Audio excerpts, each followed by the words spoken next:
Welcome to e-learning. Here we are, 9.4 homework. This is page 2. So at this time you should have been through the notes and you should be through with your 9.1. In 9.1, the section we're on right now, 13 through 28, we were to sketch the curve, as we did in this case. They were both straight lines, and then find the equation by eliminating the parameter. In other words, turn this parametric where we have a parameter t, turn that into just an xy coordinate system equation. So we'll be doing the same here. So here we go, a little bit more complicated. Parametric function, we got some squareds, we got some absolute values, and then we got some trigonometry. I think a lot of you probably came here for problem number 23. Understandable, but I think there's a problem like that in the notes as well. So here we go. I'm going to choose a value for x. Nope, I'm going to choose a value for t. I'm going to use t to find x, and I'm going to use t to find y. And I typically start at 0 if we can choose 0. No division by 0, so 0 is good. 1/4 of 0, 0 squared.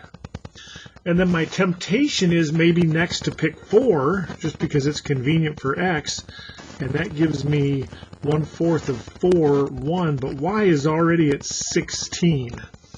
And if I continue on that, 0, 4, 12, by the time I get to 16, y is going to be 256, and I could do that.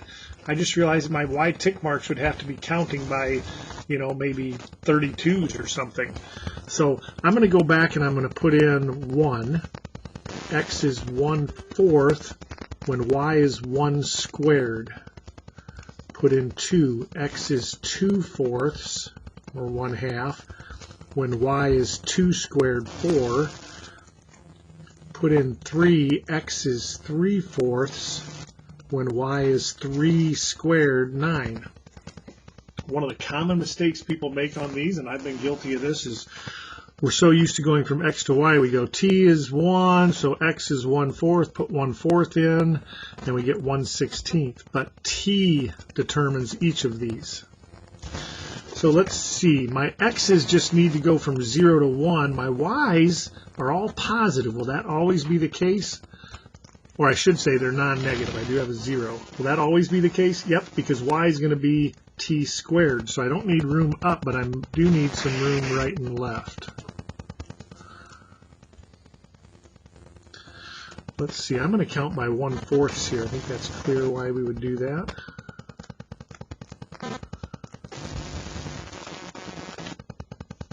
And to get to 16, let's see, 2, 4, 8, 6, 10, 12, 14, 16. I'm going to count by 2's there. So xy, not ty, xy, 0, 0, 1, 16, 1/4, 1, 2/4, 2, 4, 3/4, 2, 4, 6, 8, 9. And we have as t increases, we're moving from left to right. So I'm going to indicate that with an arrow. Here's t equals 0. At this point right here, 2/4, 4, t is 2. That just gives the reader some idea of how fast this particle is moving. After 2 seconds, the bird was here. And then, let's go backwards. When I put in -1, I get -1/4, and I get +1. It doesn't take long to realize putting in -1 and putting is the same as putting in 1. Putting in -2 is going to be the same as putting in 2, except the x values are going to be opposites. So in other words, we've got a point at -1/4, 1, -2/4 would be up here. So we've got that same parabola field going this way. Now eliminate the parameter. I choose the equation that's easiest to solve for t. So x equals 1/4 t. Solve that for t. T equals 4x. And now t may be replaced by 4x. So y equals 4x squared y is 16x squared. Well, that makes sense, because by the time I'm over 1, normal parabola is just up 1. This one's up 16 times as far. Okay, so if you came here for 17 and you probably came here for 19, virtually the same problem. You should definitely do that before you just watch me do it for you. This is not note-taking. This is you being active and you getting the practice and the confidence. All right, if you're still here for 19, then I'm going to choose a value for t. I'm going to find x. I'm going to find y. If I start with 0 for t, I get 2 for x and 0 squared for y. Put in 1, I get 3 for x and 1 squared 1. Put in 2 for t, 4. And again, the common mistake, people will take 4 and put it here, but it's 2 goes here, 4. Put in 3, I get 5. Put in 3, I get 9. I have that whole parabolic feel going on here. Goes up by 1, up by 3, up by 5. Oh, I'll go one more. Put in 4, get out 6. Put in 4, get out 16. Maybe put in -1. Let's see what happens here. I get out 1. Put in -1 squared, +1. And -2 gets me 0, and -2 gets me +4. And I think I see some symmetry here. I believe we're looking at a parabola. So let's see, the y's need to go up to 16, the x's need to go over to 6.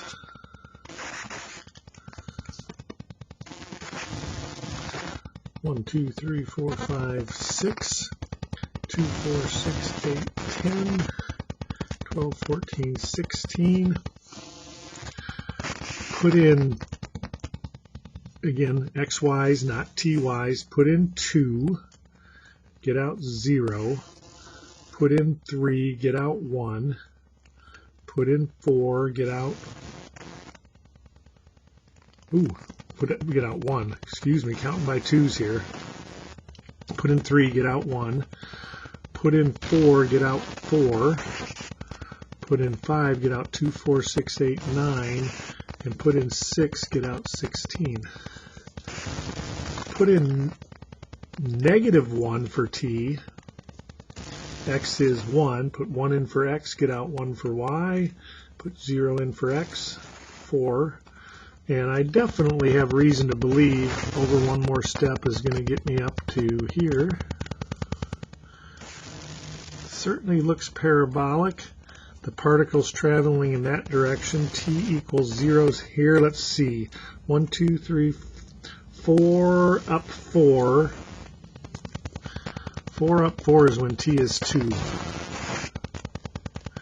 Again, giving an idea what the particle's doing. We're traveling in that direction. If time could go backwards, here's where we've been.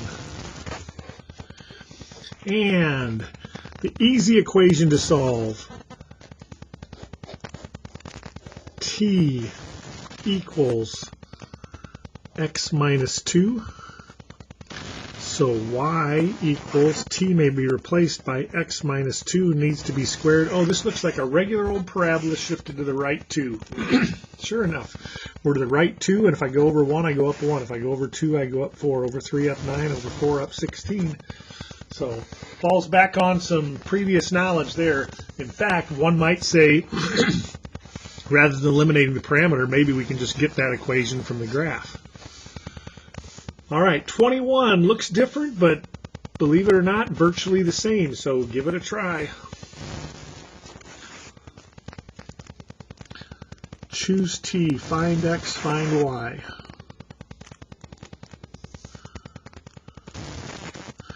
If I choose 0 for t, x is 0. Y is 0 minus 2, -2, but the absolute value positive 2. 1 for t, 2 times 1. 1 for t, 1 minus 2, -1, but positive 1. 2 for x, 2 times 2, 4. 2 for t, absolute value of 0. 3 times 2, 3 minus 2, 1, absolute value 1. Put in 4, get out 8, put in 4, get out positive 2, and put in 5, get out 10, put in 5, get out 3, and let's take a look at that. Once again, the y values in this case are still always going to be non-negative. We can get 0, but we're not going to get a negative. X's are running primarily to the right at this time, so let's take a look. I need X's to 3, 1, 2, 3. I need Y's to 2, 4, 6, 8, 10 for the data I've built. XY not T. Put in 0. Get out 2. 2. Oh, X's need to go all the way. Oh, X's need to go out to 10. That was silly. How about we start that over? 2, 4. My fault. 1, 2, 3, 4, 5. Let's go 2, 4, 6, 8, 10. Put in 0, get out 1. Nope, put in 0, get out 2. I'm getting there. Put in 2, get out 1. Put in 4, get out 0. Put in 6 back to 1. Put in 8 up to 2. Put in 10 up to 3.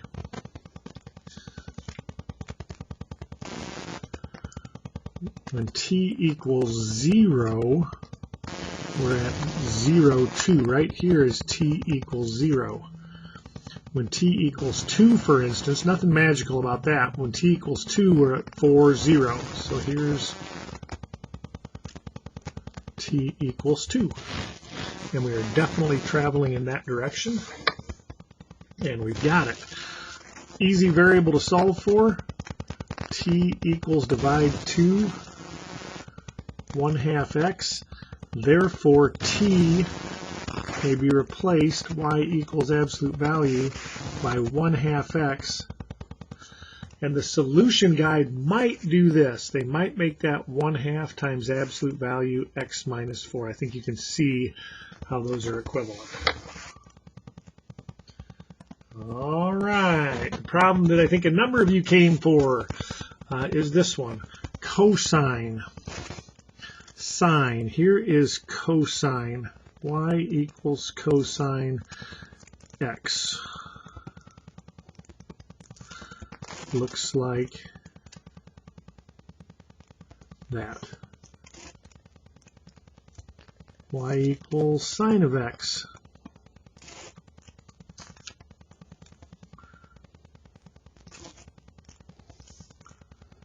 Looks like this. And I'm going to pick theta. I'm going to find cosine of theta and then multiply by 2.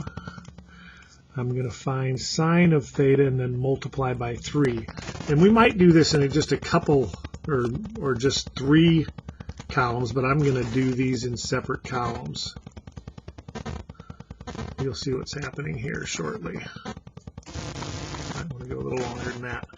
Okay, now for theta, I could pick any value. I could pick like 0 degrees, 30 degrees, 45 degrees, 17 degrees, but I think that would be crazy. So I would think I'd be looking at angles I'm familiar with, like 0, 30, 60, 90, 45s, 120s, 180s, things like that. But I'm just going to, for right now, I'm going to just go with the quadrantal angles. Like when I put in 0, cosine is 1. When I put in pi on 2, cosine is 0. When I put in pi, cosine is -1. At 3/2 pi, cosine's back to 0, and at 2 pi, whoops, cosine's back to 0, and 2 pi, cosine's back up to 1, and then everything repeats. Times 2, cosine values times 2, and then, so this is like my x right here. For y, sine goes from 0 to 1 to 0 to -1 to 0.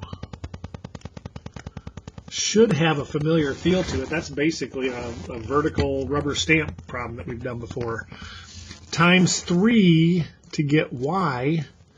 0, 3, 0, negative 3, 0. And here's what I'm looking for. Here's my x values right here and my y values right here. That's what I'm going to graph. I want to graph 2, 0.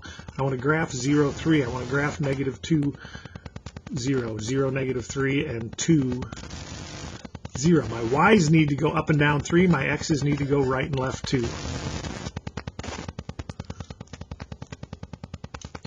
2, 0, 0, 3, negative 2, 0,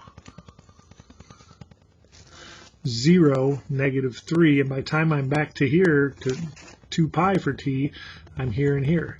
So we started here. This is t equals 0. This we got to here. This is t equals pi on 2 right here. Now, what do you suppose? You think this is a diamond? I think there's reason to believe, knowing a little bit what we know about these curves, that perhaps this thing is an ellipse, and you would be correct if you made that assumption. Now, as far as eliminating the parameter, I could solve for theta by dividing by 2 and then taking cosine inverse and putting that in for theta, and it's workable, and it might be worth us doing at some point. But don't we know what the rectangular equation of this is? If this thing is truly an ellipse, it's centered at 0, 0, x squared on plus y squared on. A is 3, and it's in a y direction, so that's 3 squared 9. B is 2, and it's in x direction, that's 2 squared 4. And there is our equation based on looking at the graph. Okay, note, I am fine with you using graphing calculator on. In fact, when we do these two problems next, I will use graphing calculator on these. Not that we would necessarily have to, although, boy, you can make an argument that's a load without graphing calculator. It's a skill, but I just want to review what we just did here with this ellipse, because you may see another problem like this quiz and or test. So here's the story. I'm going to choose a value for theta. I'm going to take cosine, multiply it by 3, and add 4, but I'm going to do that in just 2 steps. So I'm going to take 3 times cosine of theta and then add 4. And then I'm going to take the sine of theta and subtract 2.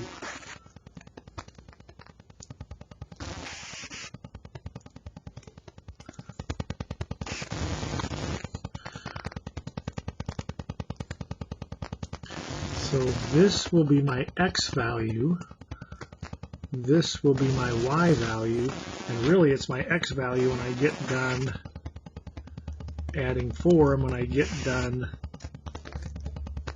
subtracting 2. I'm going to put in 0, pi on 2, pi, 3/2 pi, and 2 pi. Remember, cosine goes from 1 to 0 to negative 1 to 0 to 1. So cosine of 0 is 1 times 3. Cosine goes from 1 to 0, 0 times 3, to negative 1, negative 1 times 3, back to 0, 0 times 3, and 2 pi is like putting in 0. We get cosine of 0, or 2 pi is 1 times, whoops, that's 0, times 3. 3/2 pi, at 3/2 pi, 1/2, 2/2, 3/2 pi, cosine 0. Plus 4, 7. We're just moving everything to the right now. These are x's, adding 4 to the x. 1, 4, 7. Sine goes from 0 to pi on 0 to 1 to 0 to negative 1 and back to 0. They're all just our quadrantals right here. And then we subtract 2, negative 2, 1, negative 2, negative 3, negative 2. And here are the ordered pairs we need. Everything is graphed to the right as far as 7, and up and down as far down as negative 3. Let's go. 1, 2, 3, 4, 5, 6, 7. other interesting values at 4 for x and at 1 for x. And interesting values for y are at 2 and negative, oh, wait a minute here, -2. This is -1. Good. Okay, I bet you guys caught that. So I need a -1, -2, -3. All right, so we have ordered pairs at 7, -2, 4, -1, 1, -2, 4, -3, and then back home. So here's t is 0. Here is t was pi on 2 right here. And once again, there's certainly a reason to believe we have an ellipse. And the center of the ellipse is at 4, -2. Therefore, this is x minus 4 squared on plus y minus -2, y plus 2 squared on. The x is changing 3, x 3 squared 9, the y is changing 1.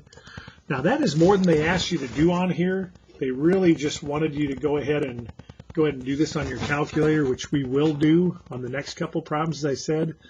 So we went ahead and we got it. We don't have to even come up with this equation, but we are supposed to use a vertical line test, and this is clearly not a function. Okay, so if you came here to look for how do we use our calculator on these problems, it's going to be shown to you on the page 3 video. So hopefully you just fast forward to this one, but that'll be something that we haven't done before, but you're going to find out it's pretty easy and really pretty effective for graphing ellipses, circles, hyperbolas, and sideways parabolas where function notation wouldn't work. We couldn't write this as an equation just y equals plain old something. If I was to solve this for y, eventually I would have to do plus or minus. So I would have to have two different functions, the top half of the ellipse, the bottom half of the ellipse. So there you have it. Page 3 will deal with graphing calculator, and then page 4 has got some kind of wild stuff on it. So let me know what I can help with.